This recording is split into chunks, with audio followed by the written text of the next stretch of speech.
back to Warpboard Woodworking. In today's episode, we're going to be building this knockdown workstation that was featured in Shop Notes Magazine, issue number 87. Now this design is comprised of a set of legs and two different lengths of rails, both a short and a longer length. Now you'll notice on these legs, there are grooves cut in two sides. This allows the legs to be used in two different height configurations, like this, which would be the tall configuration, and like this, which would be the short configuration.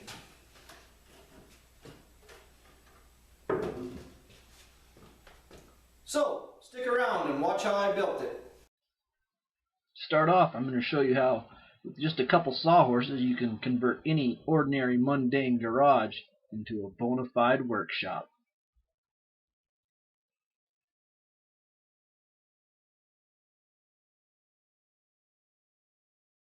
Now this entire project can be made from this sheet of plywood with the addition of two 8-foot 2x4s.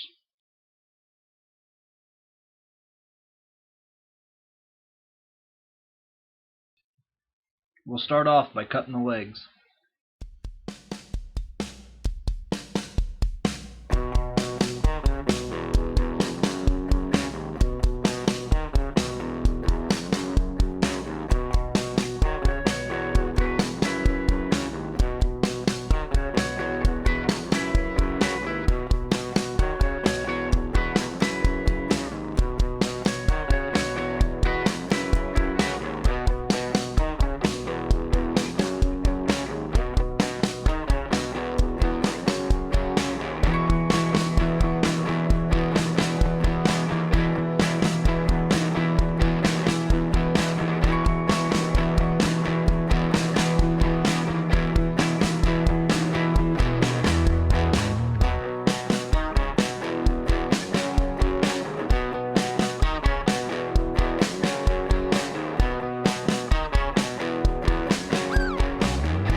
Now we'll set this aside and use it to make the rails a little bit later.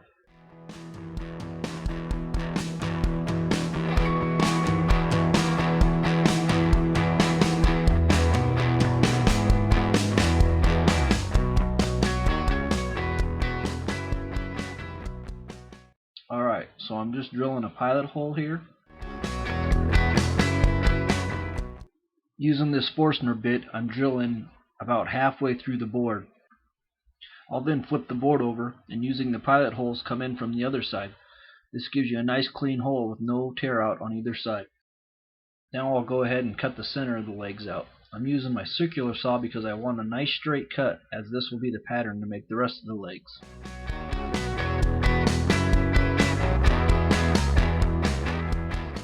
Now I'll use a jigsaw to finish the cuts and go ahead and round the corners.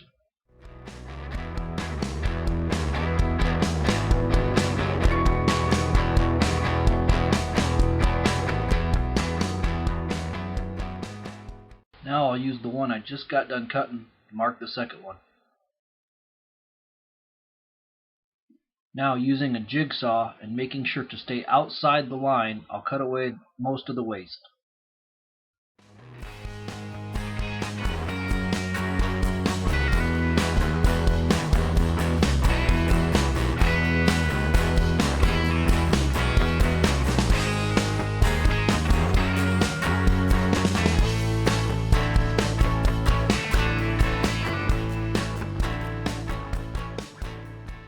Using the first board I cut, I'll now use my router and a flush trim bit to clean up the second board.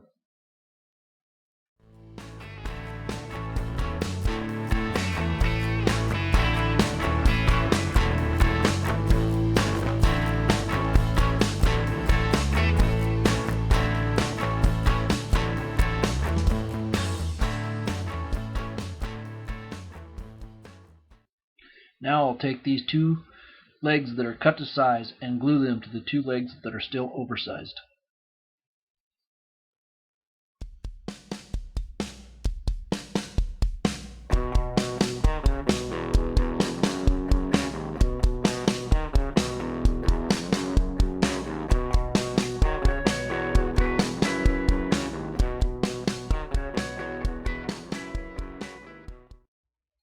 Once the glue is dry, I'll use my router and flush trim bit to trim the leg assembly to size.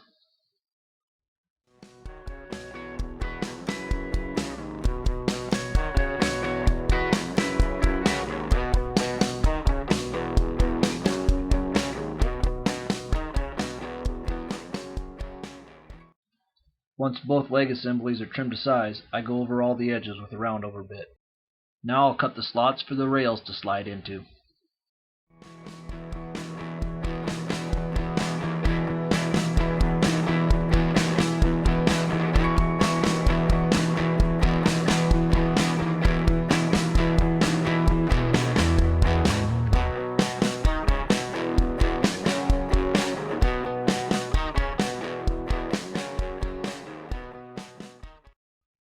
The fit was a little tight, so I'll fix that with a 4-in-1 file, or as Peter Brown likes to call it, Tim the Destroyer.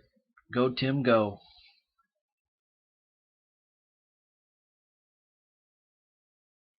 With that finished, we can turn our attention to the rails.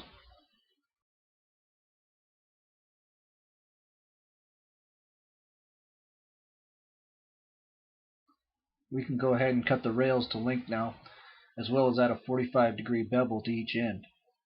We'll also cut the 2x4s, which will act as rail caps, to the same length as the rails.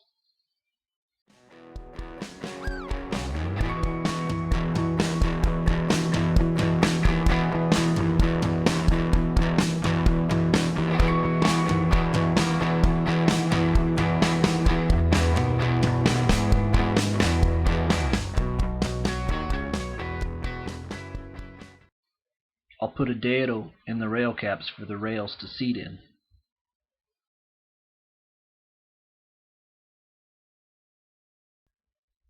Now I'll cut the slots for the legs to fit in.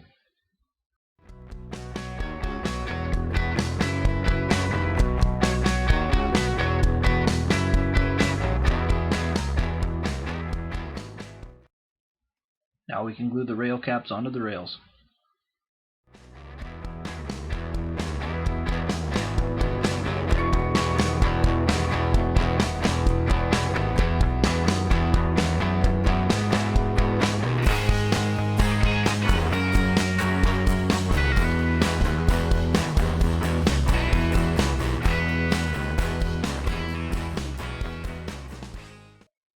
At this point, I'm going to go ahead and finish the rail caps, simply because it's easier to do without the gussets on.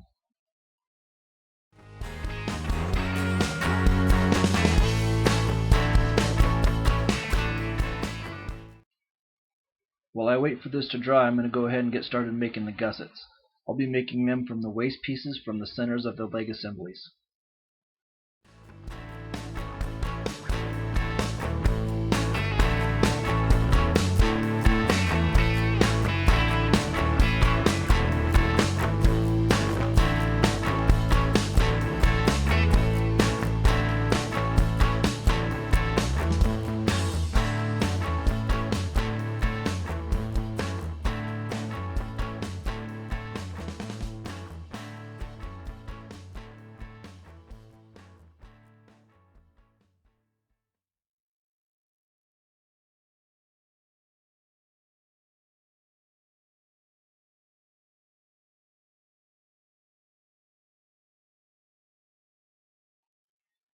Once the gussets were on, I added a coat of primer and a couple coats of paint.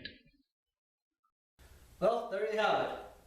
A knockdown workstation that you can use like this, or this, or like this.